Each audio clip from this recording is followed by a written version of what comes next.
friends, let's learn how to fix the eyelet ring in quick steps. First of all, you put in the lower die and then place the eyelet ring gently on the lower die, and of course let's screw this in. Next step is to make a hole on the fabric.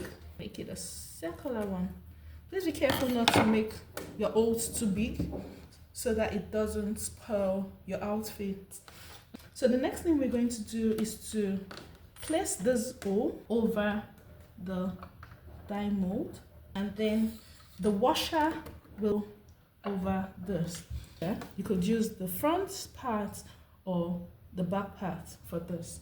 Today we're going to be using the front part of the washer, which we will place over the dye mold, and then you press down the handle of your green machine such that it clamps down the eyelet ring, and then you release, and ta-da, you have your eyelet ring fixed beautifully. This is the back, very well placed, and this is the front of your eyelet.